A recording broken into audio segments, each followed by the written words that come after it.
सुनील तटकरे यांनी मोठा गौप्यस्फोट केलाय राष्ट्रवादी एकत्रित असताना। 2014 पासून 4 ते 5 वेळा भाजप सोबत जाण्याची चर्चा झाली होती असं सुनील तटकरे म्हणाले। 2017 मध्ये भाजप सोबत जाण्यासाठी वाटाघाटी झाल्या होत्या। प्रदेशाध्यक्ष असल्याने वाटाघाटी मीच करत होतो असं देखील सुनील तटकरे म्हणाले।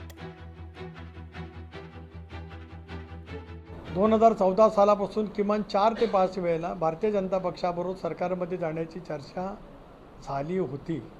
मी आज अधिकृत अनेक वेळेला बोलले, मी पुन्हा एकदा जळगावच्या भूमीत अधिकृत पुन्हा ते अधोरेखित करतो। 2014ला मी प्रदेशाध्यक्ष होतो। निकाल लागायच्या वेळेला सिल्व्हरओकला आदरणीय पवारसाहेब, मी, भुजबळसाहेब, प्रफुल्ल पटेल, अजितदादा होते। 122 जागा भारतीय जनता पक्षाला मिळाल्या। आम्ही बाहेरून सांगितलं माध्यमांना, आमचा भाजपला पाठिंबा आहे, बाहेरून पाठिंबा आहे। त्याप्रमाणे विश्वासदर्शक ठरावाला वगैरे वगैरे झाला।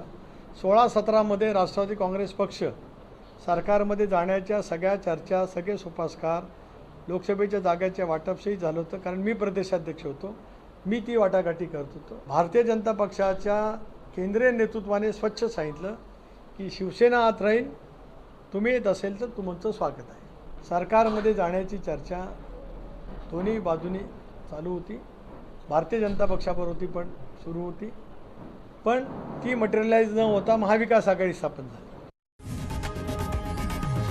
लोकशाही मराठी ऐका, पहा, जागरूक रहा।